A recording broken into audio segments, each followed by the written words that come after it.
नमस्कार। आज की कहानी है कब्रिस्तान का भूत। यह बात इंडोनेशिया की है। आसिफ खान के एक मामा थे जो कब्रिस्तान में रखवाली का काम करते थे।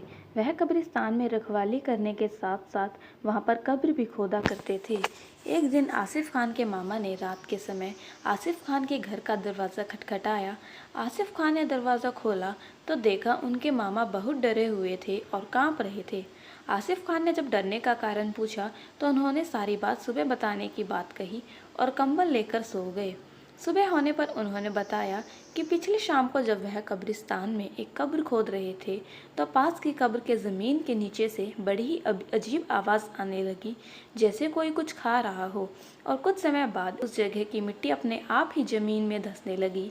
यह देखकर वह बहुत डर गए और पीछे हट गए। तभी उस ज़मीन में से एक अजीब सा शैतान निकला जो देखने में बहुत भयानक और इंसान के आकार से बहुत बड़ा था, जिसके बड़े बड़े दांत थे जिनमें खून लगा हुआ था। उस कब्र में उन्होंने कुछ समय पहले जो इंसान दफन किया था, अब उसकी केवल हड्डियां ही बाकी बची थी। यह देखकर मामा को समझते देर नहीं लगी कि वह शैतान कब्र में से इंसान की लाश को खाता था। जब शैतान ने मामा को देखा तो वह मामा के पीछे भागा। मामा बड़ी तेज भागकर कब्रिस्तान के पास की मस्जिद में चले गए। कुछ देर बाद जब मस्जिद में मौलवी आए तो उन्होंने मामा के ऊपर मंत्र फूंककर एक ताबीज़ दिया। मस्जिद से निकलकर सीधे वह आसिफ खान के घर आए थे। इस घटना के बाद मामा डरे रहने लगे और अब वह कब्रिस्तान की रखवाली करने वाले कमरे में कभी भी अकेले नहीं सोते थे। अब उनके साथ एक दो मौलवी भी साथ सोते थे। एक रात को जब मामा सो रहे थे तो फावड़े की आवाज़ आने लगी, जैसे कोई फावड़े से मिट्टी खोद रहा हो। फावड़ा चलाने का काम तो केवल मामा ही करते थे, तो उन्होंने कमरे की खिड़की से बाहर कब्रिस्तान की तरफ देखा। वहाँ पर उन्हें फावड़ा अपने आप चलता दिखाई दिया और कोई भी वहाँ नहीं था।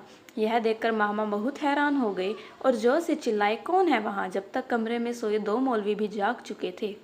मामा की आवाज़ जब उस ना दिखने वाले शैतान या भूत ने सुनी तो उसने गुस्से में वह फावड़ा बड़ी तेजी से मामा की तरफ फेंकी।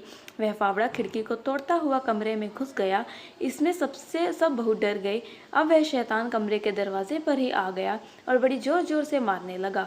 कमरे में मौजूद एक एक मौलवी दरवाजे और खिड़की पर आ गए और कुछ कुछ मंत्र फूकने लगे, लेकिन वह शैतान रात भर कमरे के बाहर ही रहा और दरवाजे पर वार करता रहा।